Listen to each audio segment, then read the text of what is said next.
After a family dinner, while I was in the kitchen, my daughter-in-law leaned in and whispered, "You old witch, I only tolerate you because of my husband."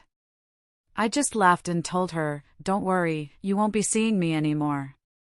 The very next day, I changed the locks on the house and you know, there are moments in life when you realize the ground beneath you has completely shifted. For years, I had quietly faded into the background of my own home, a ghost in the very space I built with love.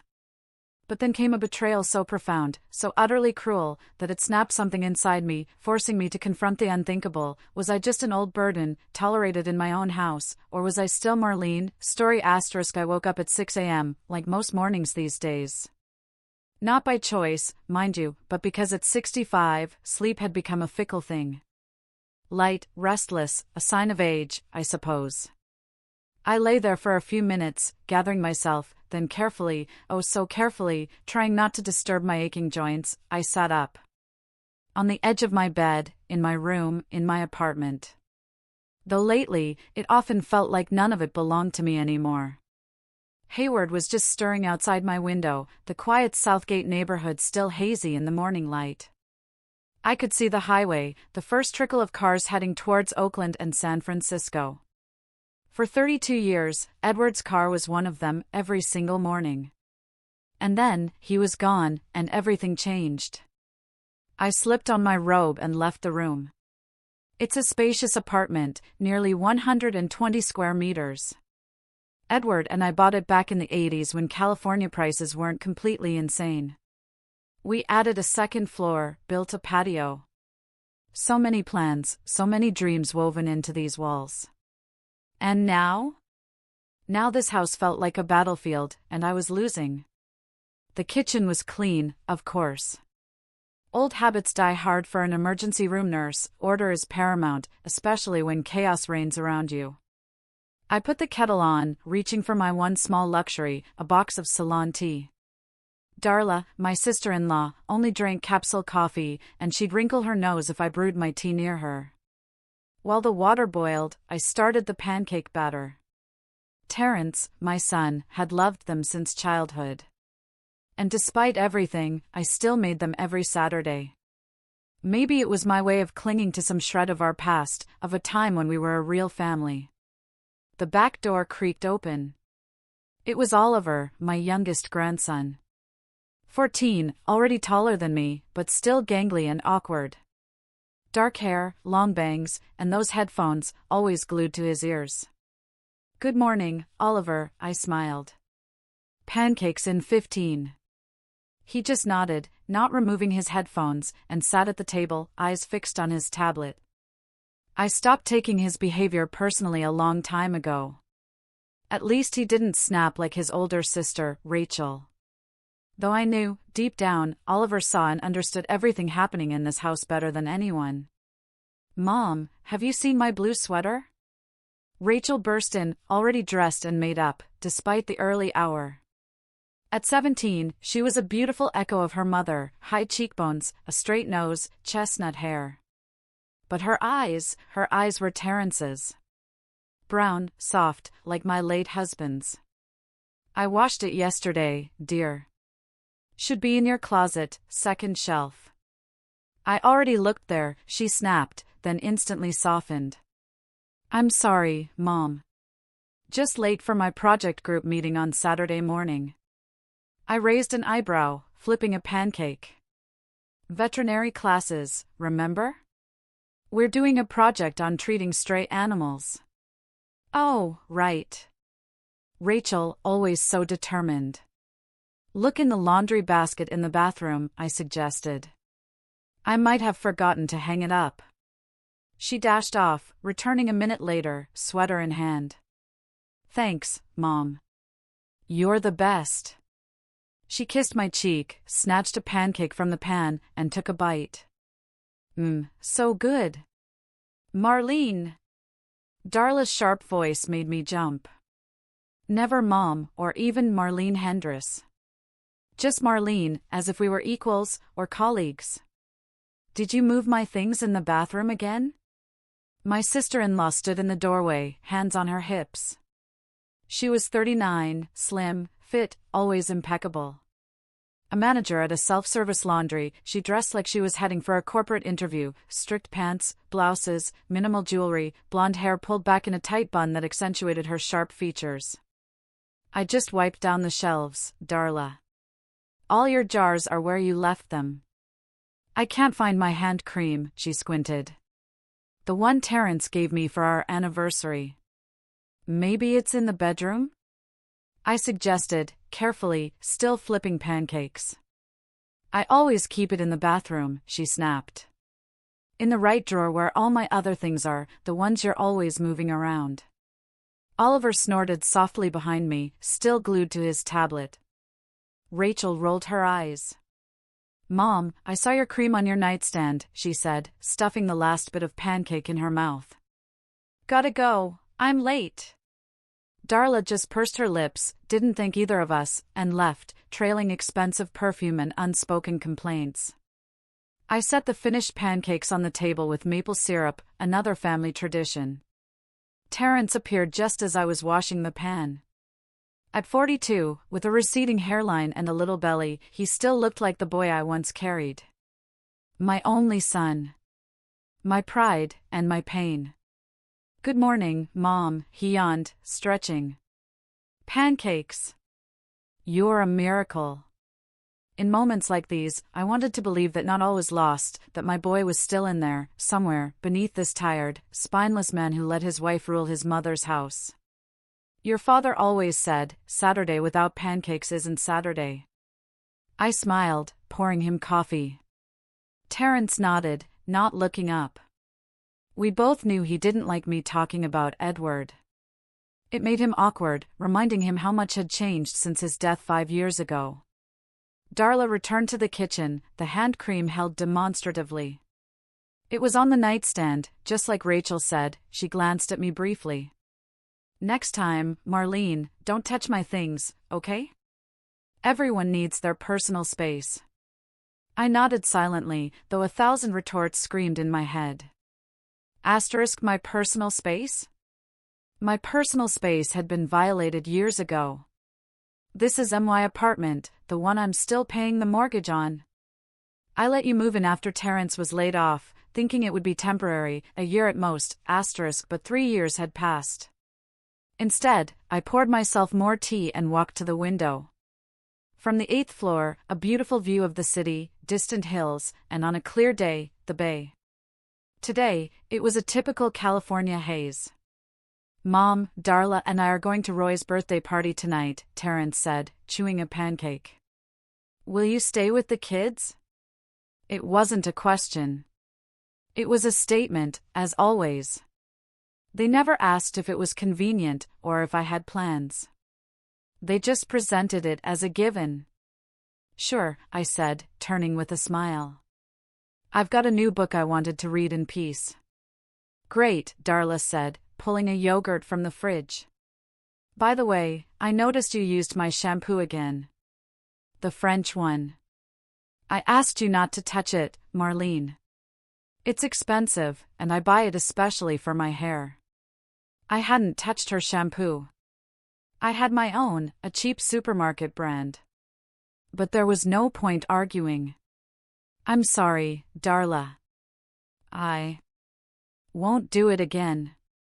She nodded, as if accepting the apology of a vassal, and sat down with her husband. They started discussing their evening plans, completely ignoring me. I finished my tea, put the cup in the dishwasher, and escaped to my room, a wave of relief washing over me. Passing Oliver's room, I heard soft music. He was back at his computer, absorbed in some game.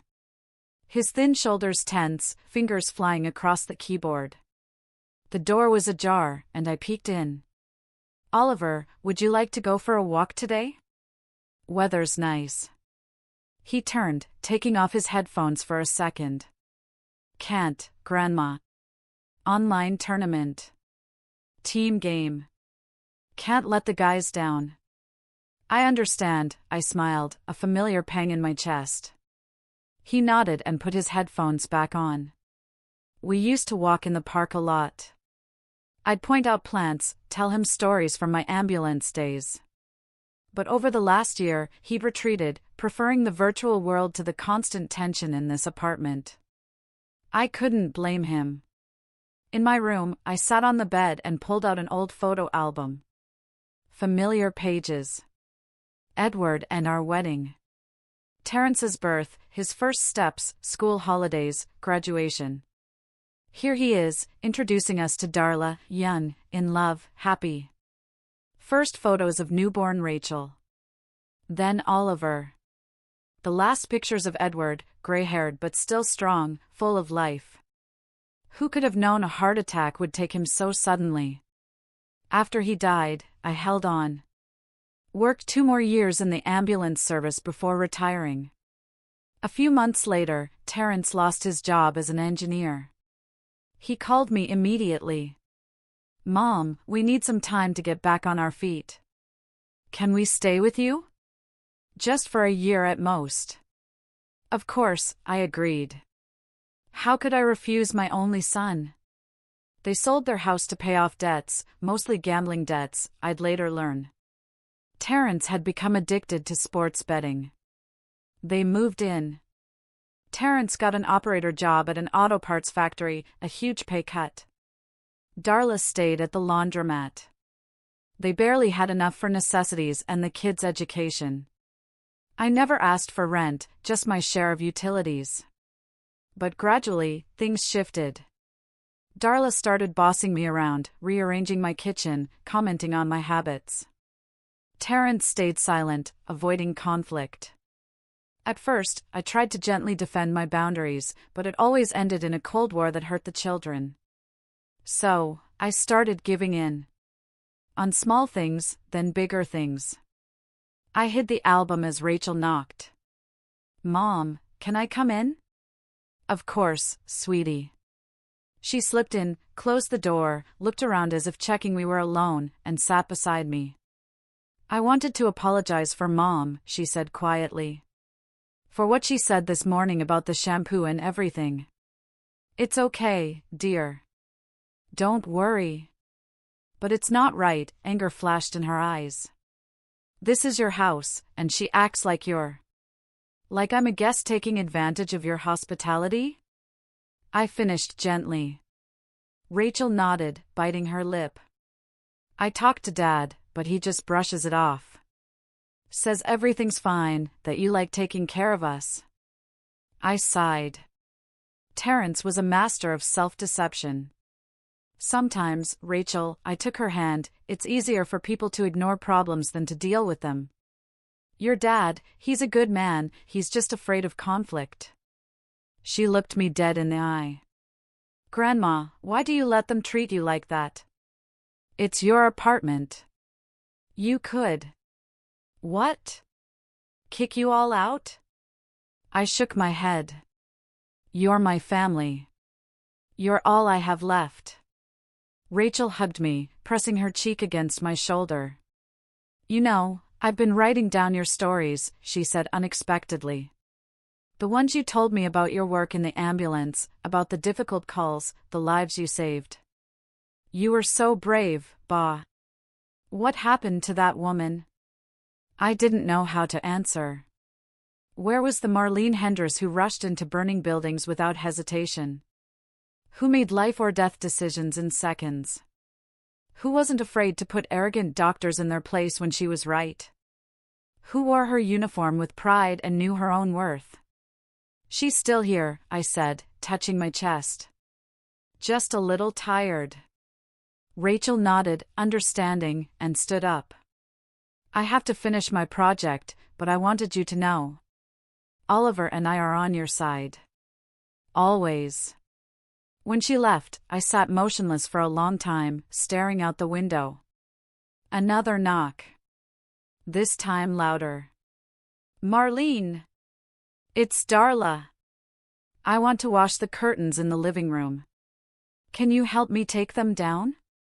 I took a deep breath, preparing to leave my refuge and return to reality, where I was not the mistress of the house, but a servant in my own home. "Of course, Darla. I'm on my way. You know, Marlene, sometimes I don't understand how you can stand it. Lauren stirred her coffee, though the sugar had long dissolved. We were in our favorite cafe, the Bluebird, an unassuming place near the library where Lauren had worked for 27 years. I stared at my weak tea, grateful for Lauren, the only person I could truly talk to. "It's not that bad," I tried to smile, but it felt hollow. "Stop it," Lauren narrowed her eyes. At 63, she was as direct as she'd been when we met in high school. "You're letting them walk all over you in your own home." I sighed, admitting defeat. Lauren always saw right through me. "What am I supposed to do? Kick them out? They're my family." "Families don't treat each other like that," she said, setting her cup down with a thud. "Listen, Marlene, I've known you for 50 years. Where's the woman who once stood up to a drunk bully twice her size for hurting his girlfriend?" I smiled involuntarily, remembering. I was 19. That was a long time ago. We were young and stupid. "No, it was brave and right," Lauren leaned forward. "Do you remember working in the ambulance? How many lives you saved? The difficult decisions you made under pressure? Where is that Marlene?" I closed my eyes, and memories flooded back. 28 years. Paramedic, then senior team member. Endless calls, sleepless nights, adrenaline in my blood, the feeling of doing something vital. The highway accident, pulling 5 victims from a wrecked minibus. Delivering a baby in a skyscraper elevator during a power outage, by flashlight. The nursing home fire, rescuing elderly residents who couldn't walk. In those moments, I never hesitated. Never doubted myself. I knew what to do, and I did it. "You were strong," Lauren's voice pulled me back. "What happened to that woman?" "She grew old," I smiled bitterly. "And she was left alone." "Nonsense." Lauren waved her hand. "I'm not getting any younger, and my husband died 8 years ago. But I don't let anyone walk all over me, and neither should you." I said nothing, watching people pass by. Hayward had changed, grown noisier. Or maybe I had, becoming quieter, more inconspicuous. "Tell me what's going on," Lauren urged, pushing a slice of lemon pie towards me. "And eat. You've lost weight." I obediently picked up my fork. "It's the same," I said. "Darla bosses everyone around. Terrence keeps quiet. They treat everything here like it's theirs, but criticize me if I touch their things. Darla criticizes me for everything: dishes not washed properly, radio too loud, her blouse ruined in the wash." "And Terrence? What does your son say?" "Nothing," I shook my head. "Or he just brushes it off." "Mom, you know Darla, she just likes to be in control." "As if that's an excuse." Lauren snorted. "And the kids?" My face softened. "Rachel understands. Sometimes she tries to stand up for me, but she has a hard time with her mother. Oliver, he's retreated into his own world. Computer, games, headphones. We used to walk and talk a lot. Now he hardly leaves his room. This situation is clearly not healthy." Lauren tapped her finger on the table. "For any of you. You have to do something, Marlene."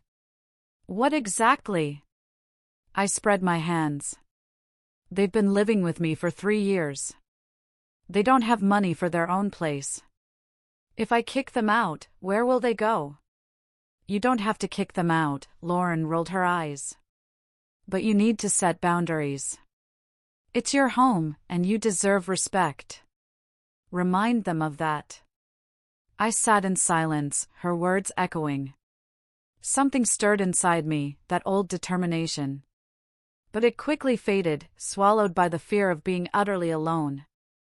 "I'll think about it," I finally said. "I promise." Lauren snorted skeptically but changed the subject. I got home around 5 p.m., loaded with groceries. Terrence usually did the shopping, but he was working overtime. or so he said. The apartment was unusually quiet. Oliver's door was closed. Rachel had left a note, studying at a friend's. Muffled voices came from Terence and Darla's bedroom. I quietly unpacked groceries. Are you serious, Terence? 12,000? Darla's voice, laced with fury, even through the closed door. That's all our savings. I froze, listening. I knew it was wrong, but I couldn't move. I was sure the Lakers would win. Terence sounded pathetic. They had a great winning streak. I don't care about their winning streak. Darla was almost shouting. We saved that money for a down payment on a house. To finally get out of here. I covered my mouth. $12,000. Terence lost $12,000 gambling. I'll win it back. I promise. I have a system. His voice was desperate. A system. Darla's hysterical laughter grated in my ears. Your system got us into your mother's house 3 years ago. I thought you'd given it up after last time. Listen, honey, Terence said, quieter, trying to soothe her. I'll pay it all back. I've been offered extra shifts at the factory, and I can ask my mom, no. Darla snapped. I've had enough of your favors. I'm not going to be even more dependent on your mother. I carefully placed the vegetable bag on the table, trying not to make a sound. My heart pounded. Terence had gambled again, and lied again. No overtime today. He was probably at some bookies, blowing their last savings. The bedroom door flew open. I barely had time to turn towards the fridge, pretending to put groceries away. Darla stormed out, slamming the door so hard the glass rattled. Oh, Marlene. She stopped, seeing me. You're back already. Her eyes were red, from crying or anger.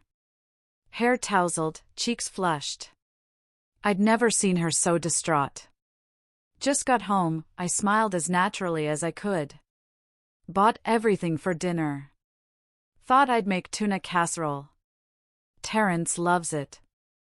Darla stared for a few seconds, as if she didn't understand me. Then she shook her head. Do whatever you want, she said. I'm leaving. Don't wait for me for dinner. She grabbed her bag and jacket and rushed out, slamming the apartment door behind her. I exhaled slowly, realizing I'd been holding my breath.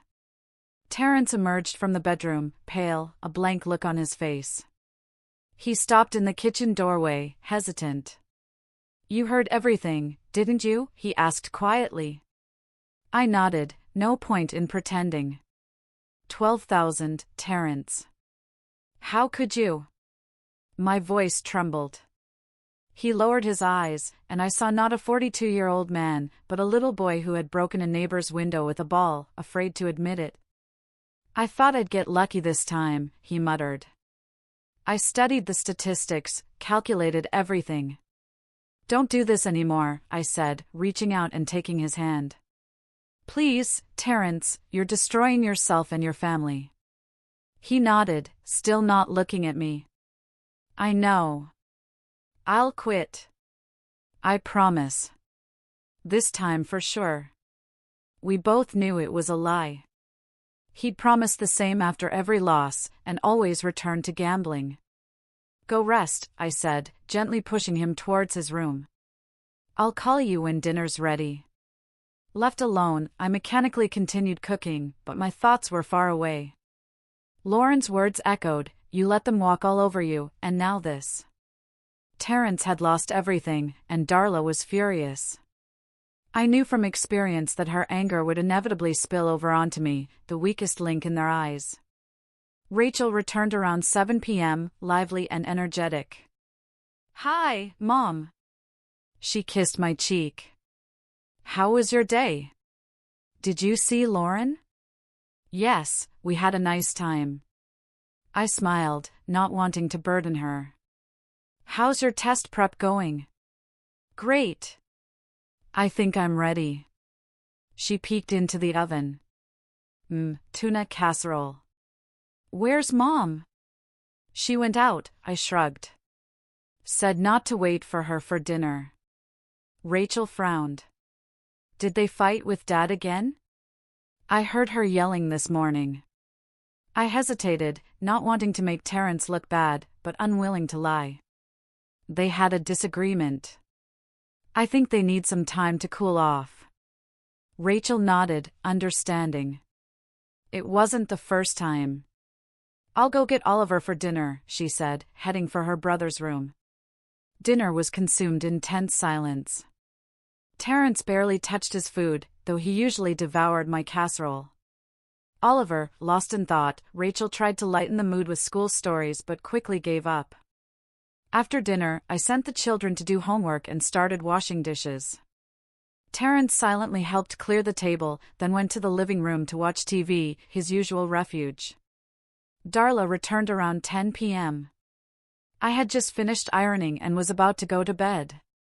Hearing the front door, I froze, bracing for another angry outburst. But instead, I heard a woman's laughter. Darla was not alone. Come in, Nancy. My sister-in-law's voice was relaxed, cheerful even. Terrence is probably asleep, and the old woman is unlikely to stick her nose out of her room. I stood frozen in my bedroom doorway, not daring to move. The old woman, was she talking about me? Are you sure? It's late. I don't want to disturb anyone. The second voice sounded uncertain. Come on, it's my house, Darla dismissed. I can invite whoever I want, whenever I want. I bit my lip, indignation rising.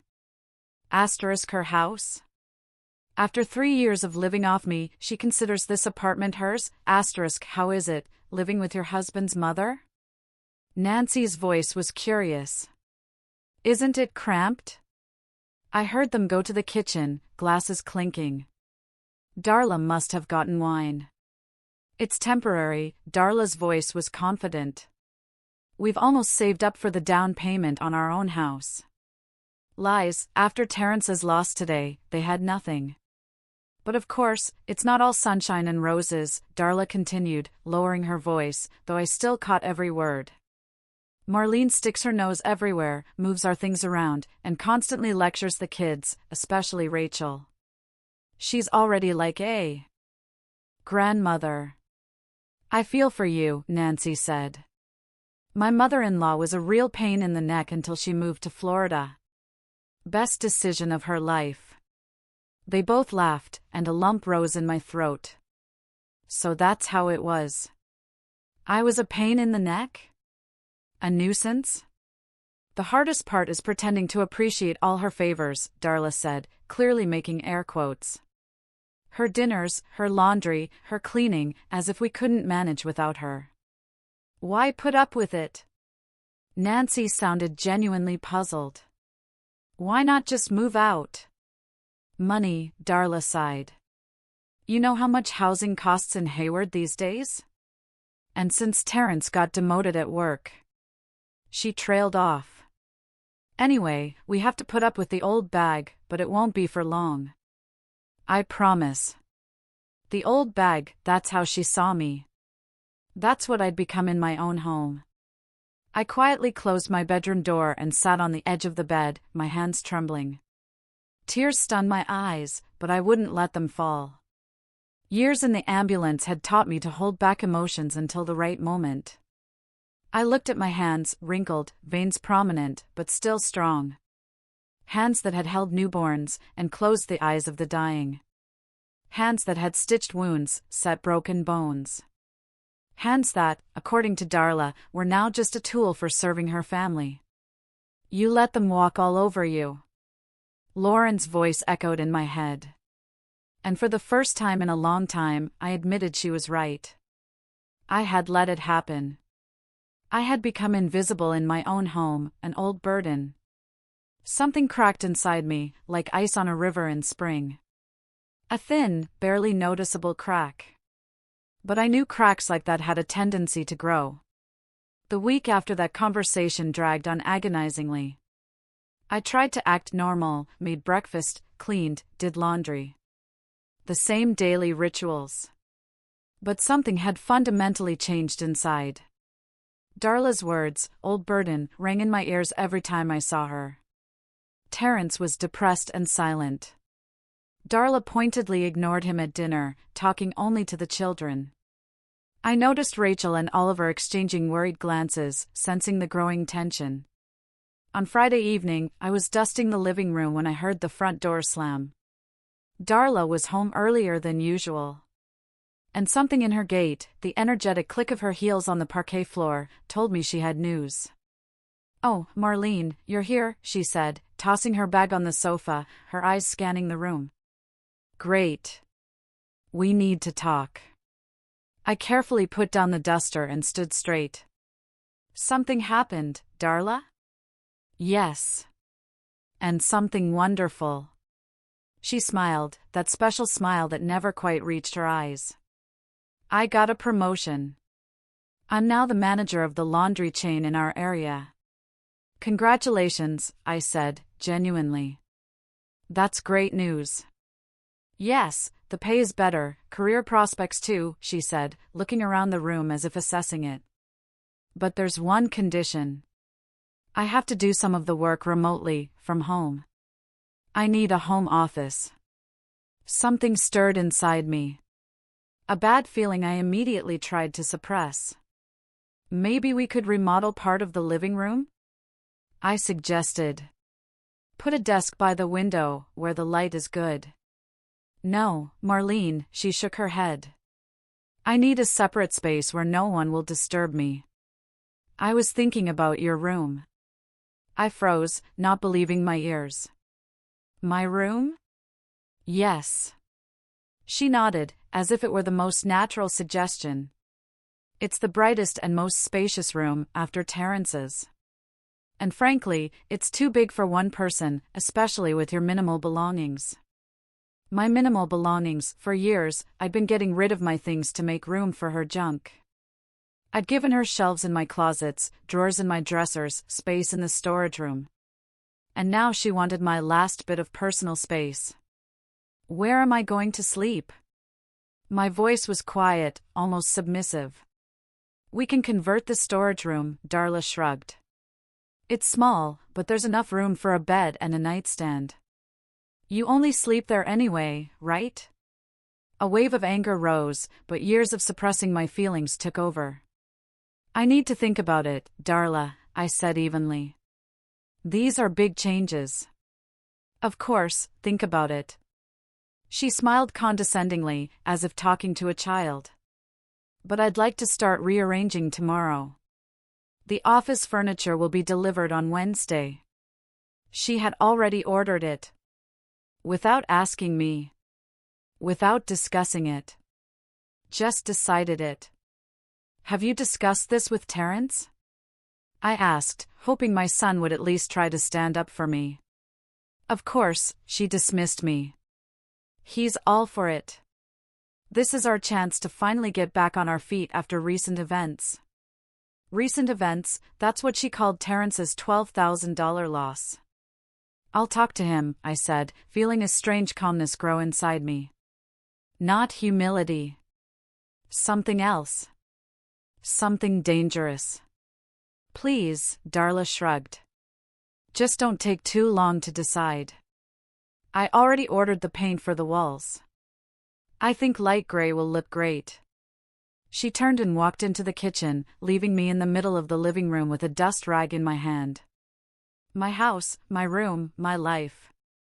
And they were going to change it all without my consent. Terence came home around 7 p.m. I was waiting for him in the kitchen, cooking his favorite roast. Darla was at some meeting, the kids were at a friend's. Just us. Like in the old days, when Edward was away and Terence and I would have special evenings with board games and homemade cookies. "It smells amazing, Mom," he smiled, entering the kitchen. But his smile faded when he saw my face. "Is something wrong?" Darla told me about her promotion. I pointed him to a chair. "Sit down. Let's talk." He nervously licked his lips but obeyed. Yes, that's great news. Her salary will almost double, and she wants to take my room for her office, I interrupted. Is it true that you agreed? Terence lowered his eyes. I knew his answer. Mom, it's only temporary, he began. As soon as we save up for the down payment on the house, after you lost $12,000? I shook my head. Terence, do you realize you're asking me to move into a storage room? A windowless room the size of a closet? We'll make it comfortable, he said, still not looking at me. We'll put in a nice bed, lamps. It's not about the bed, I sighed. It's about respect. This is my house, Terence. I'm still paying the mortgage on it. I know, he slumped further. And we're grateful to you for letting us live here, but this is a chance for Darla, for all of us. With her new salary, we can save up faster. And how long will that take? I looked at my son, trying to see the responsible man Edward and I had hoped to raise. A year? 2? 5? When was the last time you did something for yourself instead of just going with the flow and indulging Darla? That's not fair. He finally looked up, a flash of hurt in his eyes. I'm trying to provide for my family. Yes, I made a mistake with those bets, but I'm working on it. And Darla's promotion is our chance to make things right, by making your mother live in a closet? I shook my head. Terence, this isn't right, and you know it. He was silent, staring at his untouched roast. I saw the struggle. Part of him knew I was right, but a stronger part was afraid to stand up. To his wife. I'll talk to Darla, he finally said. Maybe we can work something out. I knew he wouldn't. Or he would pretend to, then tell me Darla wouldn't agree, as always. Okay, I nodded, giving him one last chance to show some backbone. Talk to her. The rest of the evening passed in tense silence. Terence watched TV. I sat in the kitchen, mentally reviewing my options. The storage room was tiny, 6 square meters, no windows, a single light bulb. The prospect of spending the rest of my life there was depressing. But what depressed me most was having to part with things that wouldn't fit. Especially Edward's and my vinyl record collection. Over 200 albums, from jazz to rock and roll. No room for them in the storage room. The next morning, I woke to the sound of furniture being moved. Peeking out, I saw Darla and Terence in the living room, pushing the sofa against the wall. What's going on? I asked, wrapping my robe around me. We're getting ready to rearrange the furniture, Darla smiled, her eyes cold. Terence said you discussed everything yesterday. I looked at my son, he carefully avoided my gaze. We talked, I said slowly, but I didn't give my consent. Oh. Darla straightened, her smile vanishing. I thought it was settled. The office furniture is being delivered on Wednesday, and we wanted to start repainting the room today. I haven't decided yet, Darla, I crossed my arms. This is a big change. I need time. There's no time, she snapped. I need to start working from home on Monday. If the room isn't ready, I could lose this opportunity. Mom, Terence finally looked at me. Please, this is very important to us. Anger rose inside me. They didn't even ask. They just decided everything for me, confident I would give in again. I need to think about it, I said firmly. Don't touch anything in my room until I've made a decision. But, Darla began. No. I raised my hand, stopping her. It's my room. In my house. I have a right to think about this. Without waiting for a response, I went back to my room and closed the door. My heart pounded. For the first time in a long time, I had openly defied Darla. And it felt liberating. I spent the whole day thinking. Part of me wanted to give in, as always, for peace. Another part, the determined Marlene from the past, rebelled against yet another humiliation. By evening, I still hadn't decided. Around 6 p.m., a knock. Rachel, with a cup of tea. "Brought you some chamomile," she said. "Can I come in?" I nodded. "I heard what's going on," she said, sitting on the bed. "It's not fair, Mom. They can't evict you to the storage room." "They think they can," I said with a bitter smile. "And to be honest, I've led them to believe I'll give in to anything. But not this time, right?" Rachel looked at me. "Hopefully, you won't agree." I sighed, looking at the records lining the wall. Each one held memories. Edward and I dancing to Frank Sinatra on our first anniversary. Little Terence falling asleep to Ella Fitzgerald. Our family game nights with the Beatles. "I don't know," I said. "Honestly, I don't want to cause any trouble." "Come on," Rachel took my hand. "They're the ones causing trouble, not you. This is your home." At that moment, the door swung open, no knock. Darla stood there with a tape measure. "Oh, you're here," she glanced at us. "Rachel, go help your father with the boxes in the living room." "What boxes?" "For your things." Darla entered the room, measuring a wall. I decided not to waste any time. "We'll start packing tomorrow so we can paint the walls on Sunday." I didn't give my consent, Darla, my patience was running out. "And I asked you not to touch my room." "Marlene," she sighed with feigned patience. "We can't wait forever. We have to make a decision now." "And I've made mine," I said firmly. "The answer is no. I'm not moving into the closet." Darla froze, tape measure in hand. Rachel held her breath. "What do you mean, no?" Darla slowly turned to me. "This is not up for discussion. I need an office, and I need this room." I met her gaze, unflinching. "Find another solution." "Like what?" Darla crossed her arms. "Convert Rachel's room? Or Oliver's? They're children. They need space to study. And I don't need space?" I felt indignation surge. "Am I not a person?" "You're retired," Darla snapped. "What are you going to do in such a big room? Stare at the ceiling? The closet is plenty big enough for you." Rachel gasped at the blunt cruelty. "Mom, how can you say that? Mind your own business." Darla shot her daughter an angry look. "Go to your father." "No." Rachel stood next to me. "I'm staying with Grandma. This is her room, and you have no right to kick her out." Terence appeared in the doorway, drawn by the raised voices. "What's going on here?" He looked from his wife to his daughter and mother. "Your mother refuses to move," Darla said dryly. "She says she needs this room." "For what, I wonder?" "For this junk," she pointed to the shelves of records. "It's not junk." I took a step forward, something breaking inside me. This is Edward's and my collection. Our life, our memories. Edward's been gone for 5 years. Darla rolled her eyes. "It's time to move on. These records are just gathering dust." "You could sell them?" "I think some of them are worth a lot of money."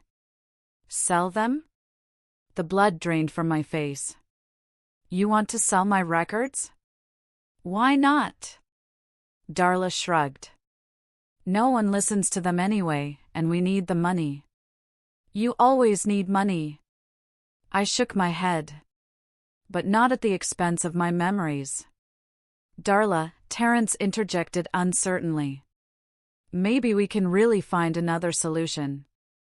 "Mom's records, oh, God, don't start." Darla interrupted him with a wave of her hand. "I thought we had discussed everything. We need this office. It's our chance to finally get out of the debt you got us into. Don't talk like that in front of the children. Terrence paled. What am I supposed to say? Pretend everything is fine? Darla raised her voice. We need money. I need an office, and I'm going to get it. Even if I have to take all this junk to the dump. She grabbed a record from the shelf. A rare Chet Baker album Edward had given me on our last anniversary. No! I lunged, trying to grab it. Don't you dare touch it. Or what? Darla stepped back, holding the record above her head. What are you going to do, Marlene? Kick us out? She laughed. Come on, we all know you're too scared to be alone. You're only still living here because we put up with you. The silence that followed was deafening. I froze, unable to believe my ears. Terrence stared at his wife with wide eyes. Rachel pressed her hand to her mouth. What did you say? My voice sounded unnervingly calm. You heard me. Darla lowered the record, but didn't put it back. It's time to face the truth. This is our home now. We live here. We're raising our children here. And you? You're just an old woman clinging to the past and preventing us from moving forward. Darla! Terrence finally found his voice. You're crossing the line. No, she's crossing the line. Darla pointed at me. By refusing to give up the room we need. Selfish old, I raised my hand, stopping the flow of insults. Something inside me had changed. It was as if a wall had come crashing down, holding back everything I had been feeling for the last few years. You're right about one thing, Darla, I said.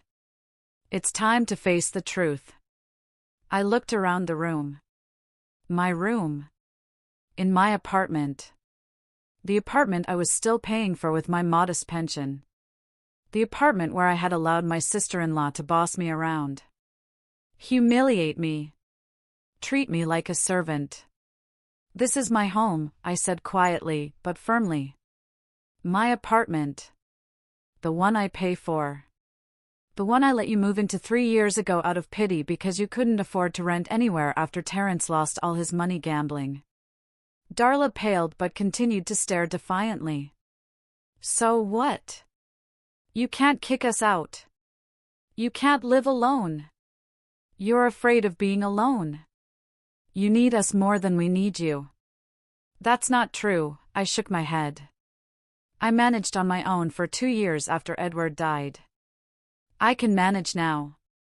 I looked at Terrence, who stood pale and confused, not knowing whose side to take. I put up with all this because you're my family, I continued. I thought I was helping you, but I was wrong. I wasn't helping. I was letting you use me. And that ends now.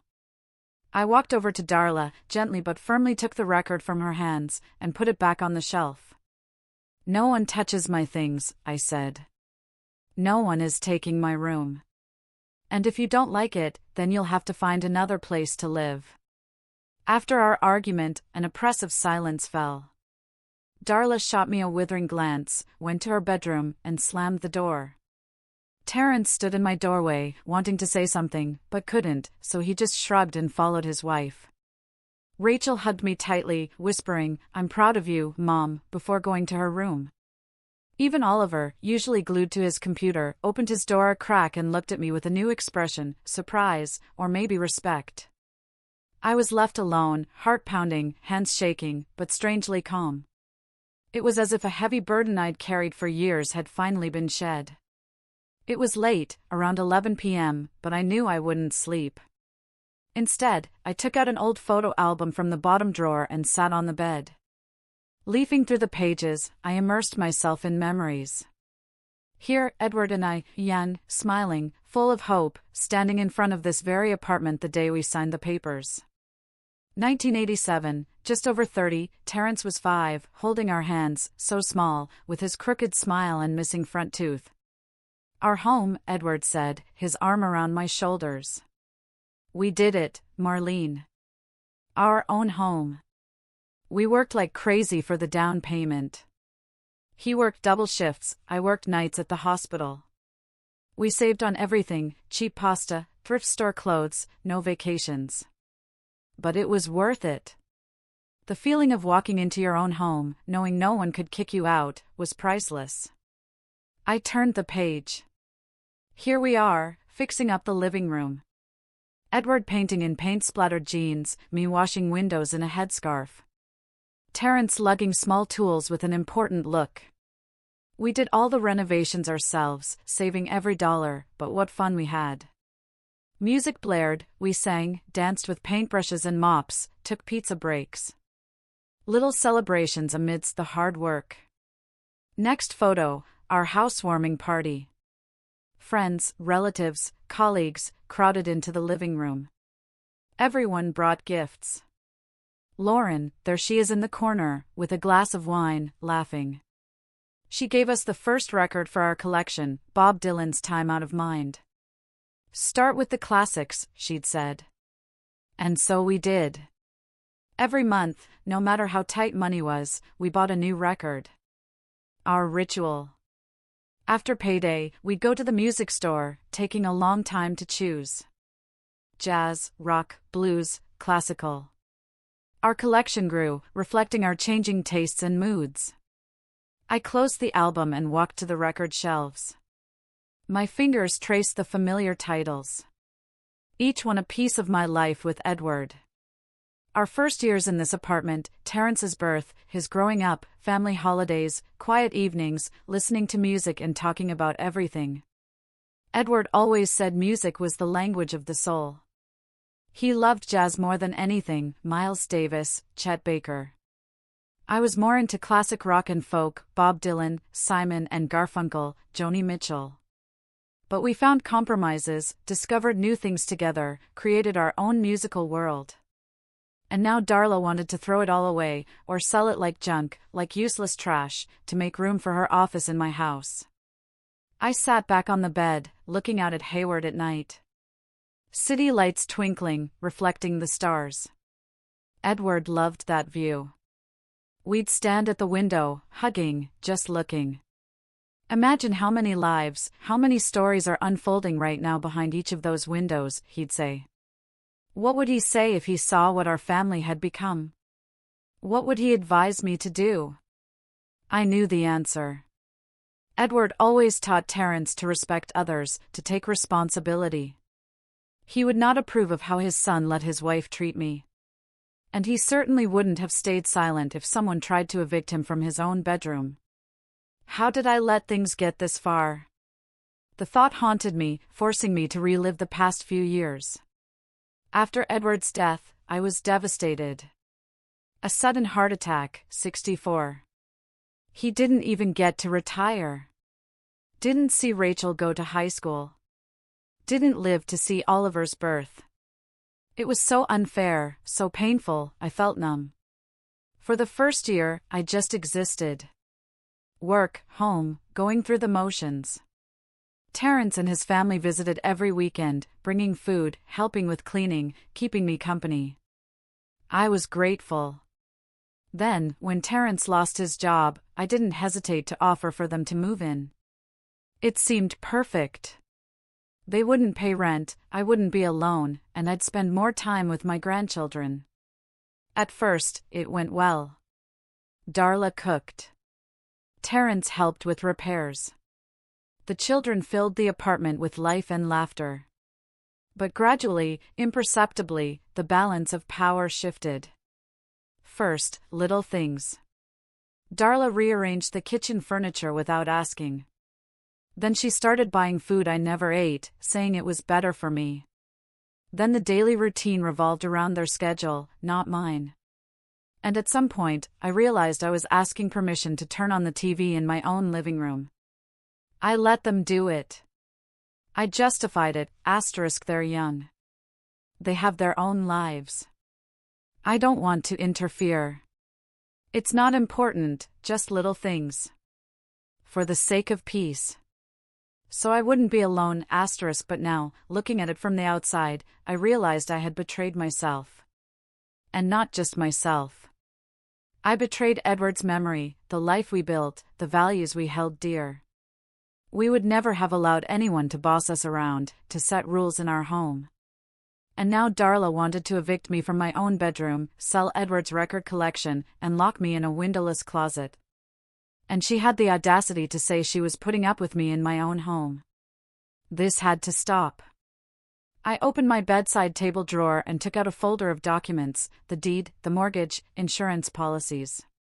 Everything was in my name. Terence and Darla had no legal claim to this property. They were only here because I allowed them to be. It was time to remind them of that. In the morning, I would go to the bank, then to a lawyer. I needed to know my rights, how to protect them. No more concessions, no more compromises at the expense of my dignity. With that thought, for the first time in a long time, I fell asleep almost immediately. The morning greeted me with bright sunshine and an unusual silence. Terence's car was still in the parking lot. They were probably avoiding me after yesterday. I quickly dressed, choosing my best pantsuit, the one I wore to important hospital meetings, dark blue, austere, confidence-inspiring. I pulled my hair back into a neat bun, even put on light makeup. Looking in the mirror, I didn't see a downtrodden grandmother, but a professional, a woman who knew her worth. When I left my room, Terence was in the kitchen, over a cup of coffee, looking like he hadn't slept. "Good morning," I said neutrally. He flinched, looking up with tired eyes. "Mom, about yesterday." Darla didn't mean it. She was just on edge. "No excuses, Terence." I poured tea. Darla said exactly what she thinks, and I appreciate her honesty. "Are you going somewhere?" He glanced at my suit. "I have things to do in town," I said, not going into details. "I'll be back for dinner." He nodded, clearly not wanting to continue. I finished my tea, grabbed my bag, and left, feeling my resolve grow with every step. My first stop was the bank. Stephanie, my advisor, a young woman with a professional smile, listened attentively. "How can I help you, Mrs. Hendris?" "I need some information about my mortgage," I said, pulling out my folder. "How much is left, and what are my rights as the sole owner?" Stephanie typed, studying my account. "You have a very good credit history, Mrs. Hendris," she remarked. "Never missed a payment in 38 years. Impressive."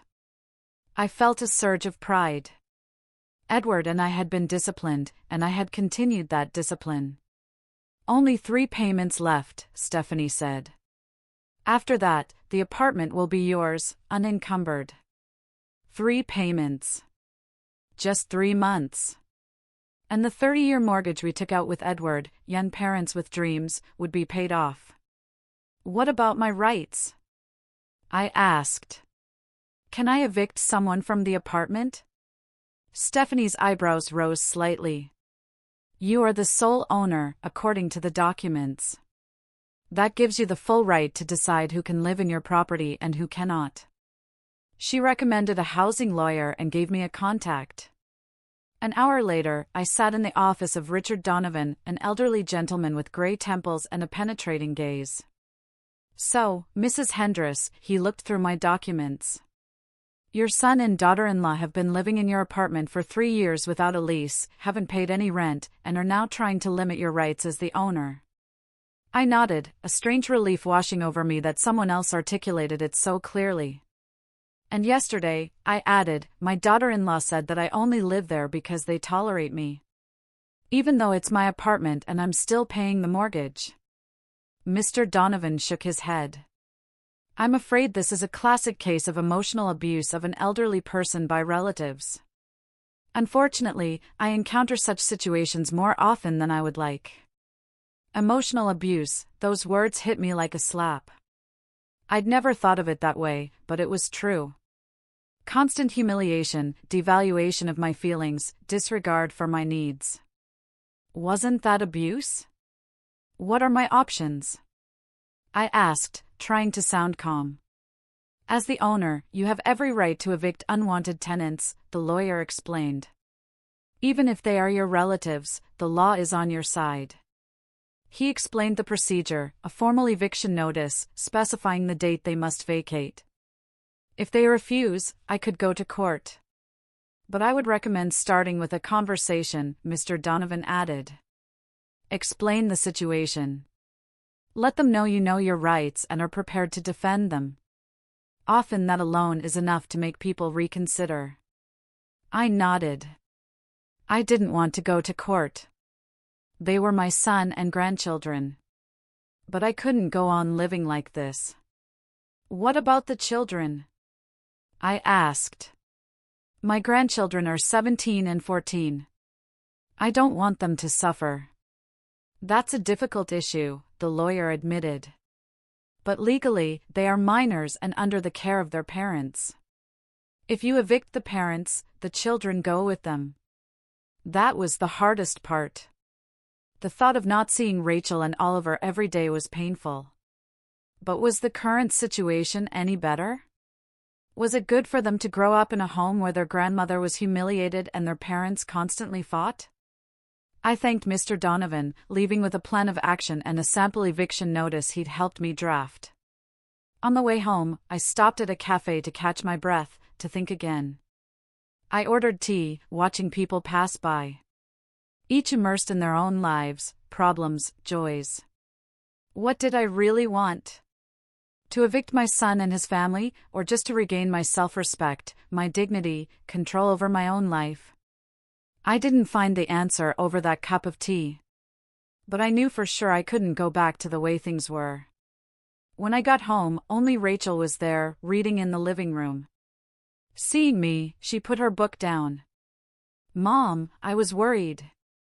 You never leave for so long without telling me. I'm sorry, dear, I smiled, touched by her concern. I had some important things to do. I went to the kitchen to prepare dinner, but Rachel followed. Grandma, I wanted to talk about yesterday, she looked troubled. What Mom said was awful.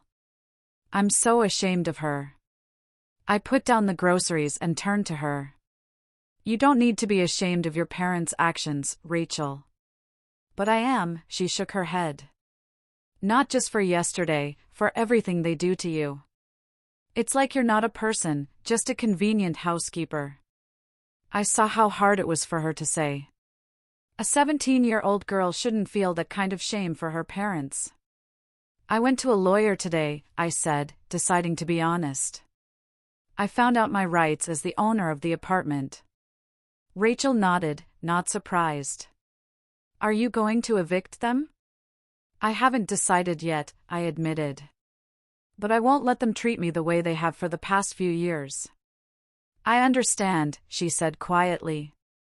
And I'll support whatever you decide, even if we have to move away. Her words touched me deeply. This young girl showed more maturity and understanding than her parents. Thank you, dear. I hugged her. Whatever happens, I'll always be here for you. You know that, right? She nodded, pressing against me. I know. And I'll be here for you, too.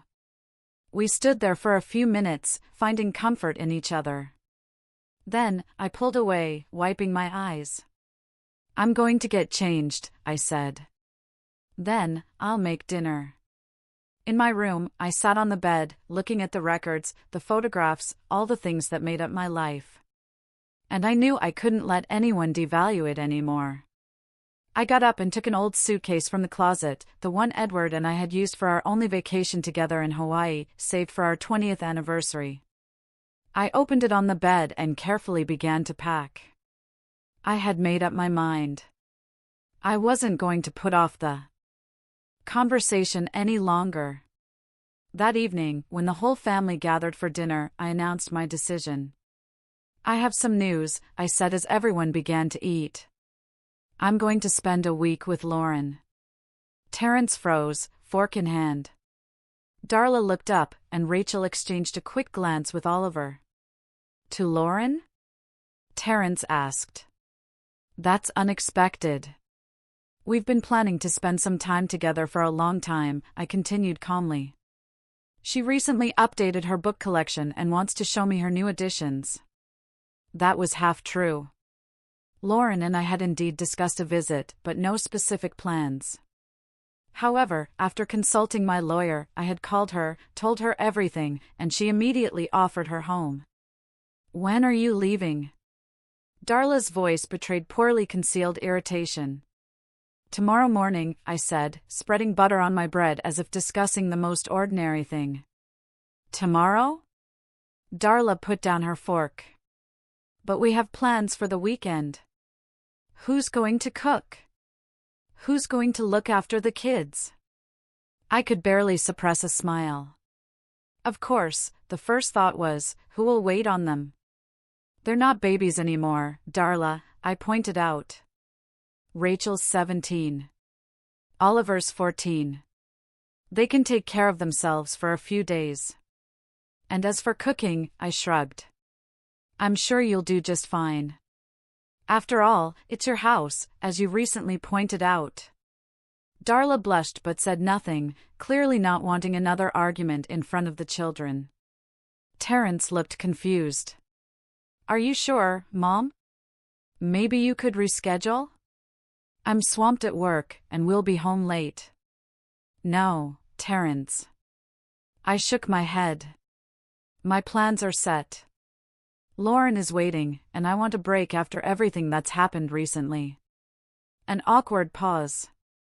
Everyone knew what everything referred to. Okay, Terrence finally said. Of course, Mom.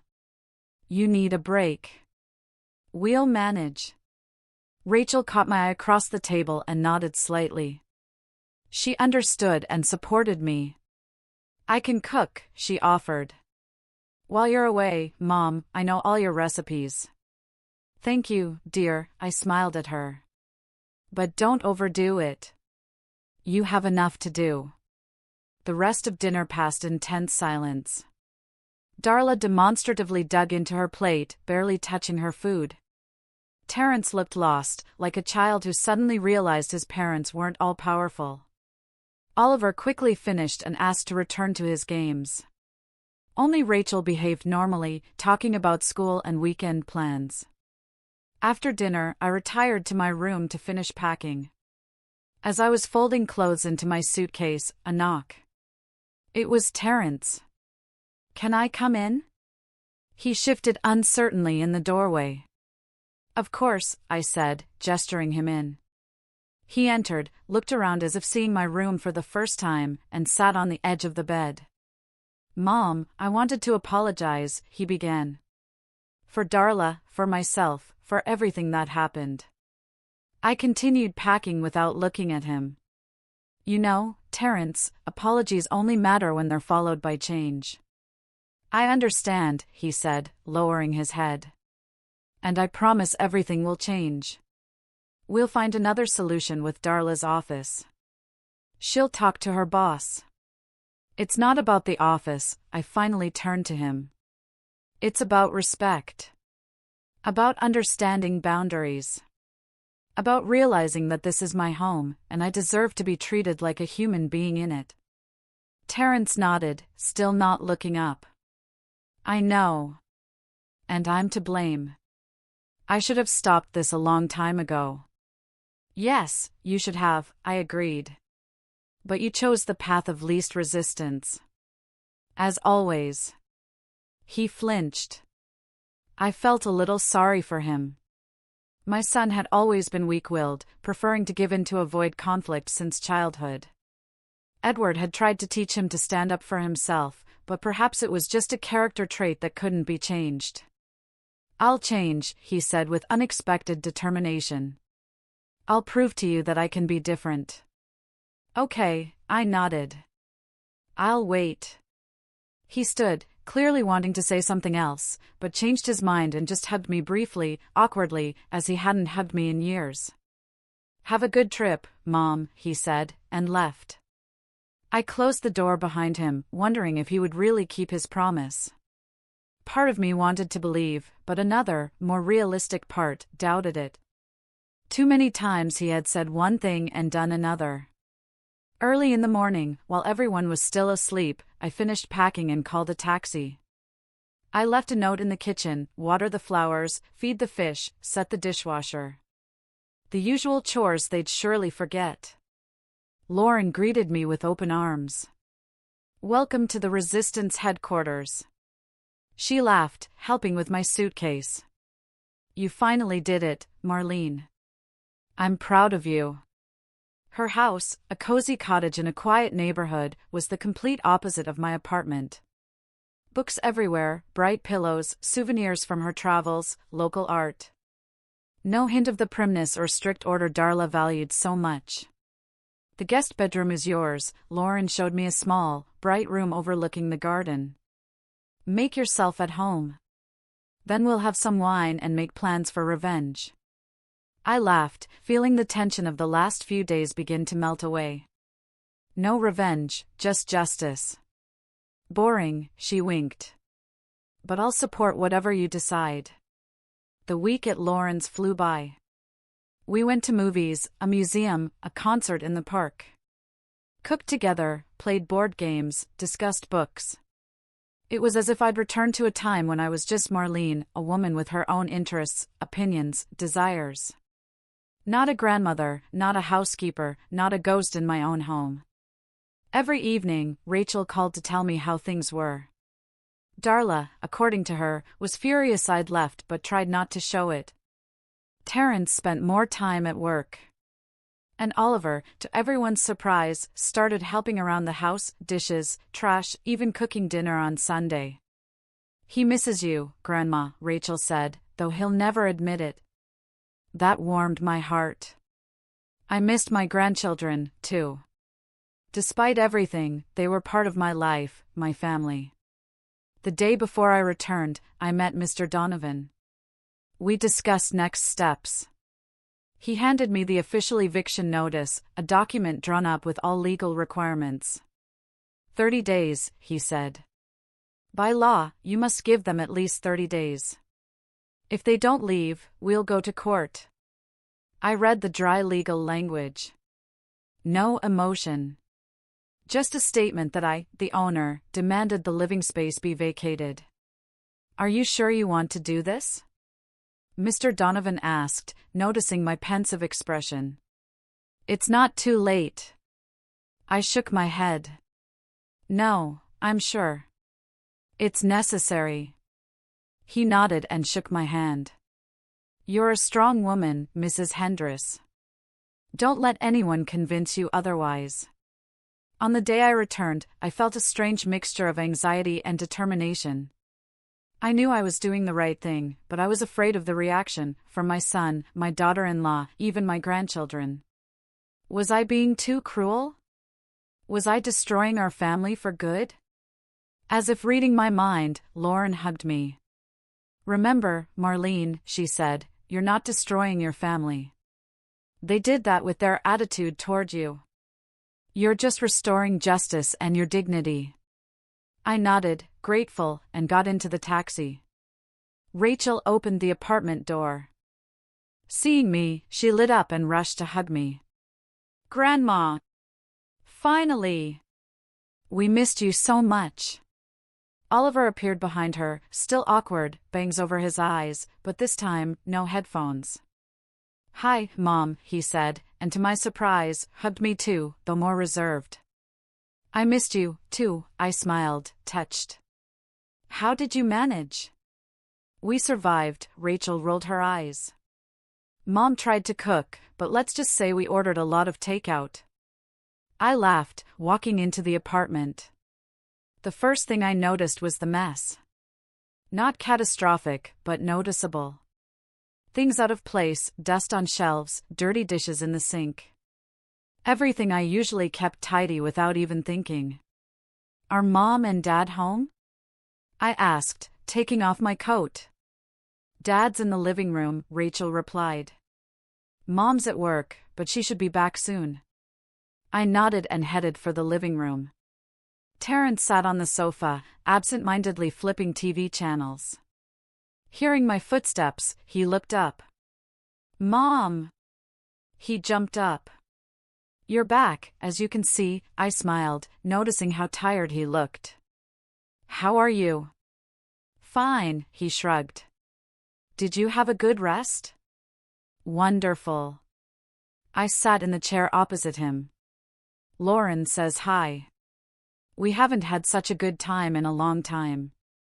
Terrence nodded, clearly at a loss. An awkward pause. "Is Darla still at work?" I asked. "Yes, she's working late today." Terrence rubbed his neck, a nervous habit. "She's very busy with her new promotion." "I understand," I nodded. "When she gets back, we need to talk. All of us." Something in my tone made him tense. "About what?" "About our future," I replied simply. "About how we're going to live from now on." Terrence lowered his eyes, as if he understood. "Okay," he finally said. "We'll talk when Darla gets back." I nodded and got up. "I'm going to unpack and rest a little." In my room, I was relieved to find everything untouched. No one had touched my records, moved furniture, or prepared it for an office. A good sign. Maybe Terrence had talked to Darla. I unpacked, showered, changed into fresh clothes. Then I helped Rachel make dinner, just pasta with vegetable sauce. But after a week of takeout, the kids were thrilled. Darla came home around 8 p.m. after we'd finished dinner and cleared the table. She entered the apartment looking like she carried the weight of the world. "Oh, Marlene." She nodded when she saw me. "You're back." "Yes, as promised," I smiled. "How was your week?" "Fine." She hung her coat. "Lots of work. New responsibilities take time." "I understand," I nodded. "Terrence said you're staying late every day." "Yes." She headed for the kitchen. "Without an office at home, I have to stay at work longer." A subtle hint I chose to ignore. "Can we talk?" I asked. "All of us." "I have some news." Darla turned, looking suspicious.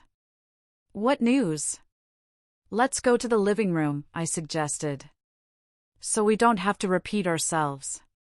She shrugged and followed me. Terrence was already there, looking at his phone. Rachel and Oliver joined us, sitting side by side on the couch. I remained standing, feeling it was the right thing. "I thought a lot during my vacation at Lauren's," I began. "About our situation, about how we've lived for the past 3 years, and about how I want to live from now on." Darla crossed her arms, clearly preparing to defend herself. Terrence looked alarmed. "And I've come to the conclusion that this can't go on," I said, taking the eviction notice from my pocket. "So, I've made a decision." I handed the envelope to Terrence. He slowly opened it, read the contents, and his face went white. "What's that?" Darla snatched the paper from his hands, quickly scanning the text.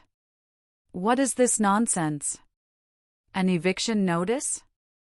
Are you kidding?" "No, Darla," I shook my head. "I've never been more serious. You can't evict us." She crumpled the paper. "This is our home." "No." I looked calmly into her eyes. "This is my home. I've been paying the mortgage on it for 38 years. I let you in here 3 years ago out of compassion. But you've turned my hospitality into a right to boss me around." Darla looked as if she'd been struck. "We boss you around?" She laughed, but there was no joy in it. "We take care of you. We feed you. Clean up after you. Do your laundry." "No, Darla," I shook my head. "I cook meals for the entire family. I clean the apartment. I do your laundry. And in return, you call me an old burden and try to evict me from my own bedroom. Darla opened her mouth to argue, but couldn't think of a response. Mom! Terrence finally found his voice. Let's discuss this. I'm sure we can work something out. Work something out, Terrence? I looked at my son. I've been compromising for 3 years. I've given in on everything, from the placement of kitchen utensils to the TV viewing schedule. I kept quiet when Darla insulted me, rummaged through my things, and belittled my feelings. I put up with you gambling away your money instead of saving for a place of your own. I let you think this was your home, even though the mortgage payments were coming out of my account the whole time. Terrence hung his head, acknowledging the truth. And you know what's the saddest part? I continued. I did it out of love. Because you're my family. But I've recently realized that real love isn't letting others treat you like a doormat. Real love is setting healthy boundaries and demanding respect. And that's why you're kicking us out? Darla's voice was bitter. Your only son and grandchildren? I'm giving you 30 days to find another place to live, I replied. That's more than the law requires, and I'm willing to help with the first month's rent if you need it. How generous. Darla snorted. Have you thought about the children? They'll have to change schools, friends. Actually, I looked at Rachel and Oliver. I wanted to offer them to stay with me, if they want to. There are rooms available, plenty of space. What? Darla jumped up. You want to split up our family? No, I shook my head. I'm offering them a choice. Rachel is 17. She'll be graduating in a year. Oliver is 14. He's old enough to make his own decisions. If they want to stay with you, I'll understand. If they want to stay here, our door is always open. Darla turned to the children. Did you hear that madness? She wants to destroy our family. Rachel exchanged glances with her brother. Mom, no one is destroying the family, she said quietly. Grandma just wants to be treated with respect, and I understand her. So, you're on her side? Darla narrowed her eyes. After everything we've done for you. I'm not taking sides, Rachel straightened up. But I've seen how you've treated Mom all these years, and it's not right. Darla looked at Oliver. What about you? Are you going to betray your own parents, too? Oliver, who had been silent, sighed. Mom, stop being so dramatic. No one is betraying anyone. Grandma is her home, and you and Dad, you weren't very nice to her. Darla looked as if everyone she loved had betrayed her. She turned to Terrence for support, but he was staring at the floor, unwilling to get involved. Fine, she finally said. Just fine. So, that's how it's going to be. Well, Marlene, you win. We'll move out, like you want. But don't think we'll still be a family after that. We'll always be a family, I replied. But now, on my terms. With mutual respect and healthy boundaries. Darla snorted, grabbed her bag, and stormed out, slamming the door. Terrence sat for a few more seconds, then sighed heavily and followed her, as always, choosing the path of least resistance. The three of us remained, me and my grandchildren. Silence, broken only by the ticking of the old clock. Grandma, Rachel finally said. Are you sure you don't mind if we stay with you? Of course not, I smiled. This is your home as much as it is mine. But it's your decision. They exchanged glances, communicating silently. I'll stay, Rachel said firmly. At least until I finish school. Then we'll see. Me, too, Oliver nodded. The internet's good for gaming here. I laughed, feeling genuine relief for the first time in a long time. Then it's settled. We'll manage together. They went to their rooms. Rachel to prepare for tomorrow's test, Oliver to his virtual battles. I remained in the living room, staring at the closed door behind which Terence and Darla had disappeared. I knew they would return to collect their things, talk to the children, perhaps try to change my mind. But I would not change my decision. Enough concessions, enough compromises at the expense of my own dignity. I walked to the record shelf in the living room, the very collection Edward and I had spent a lifetime putting together, and that Darla wanted to throw away. My fingers ran along the spines, searching for a particular one. There it was, Miles Davis's Kind of Blue, Edward's favorite album. I carefully took the record out, placed it on the turntable. The soft, melancholic sounds of the trumpet filled the room. I closed my eyes, letting the music envelop me, take me back to days when Edward and I would sit here in the evenings, holding hands, dreaming of the future.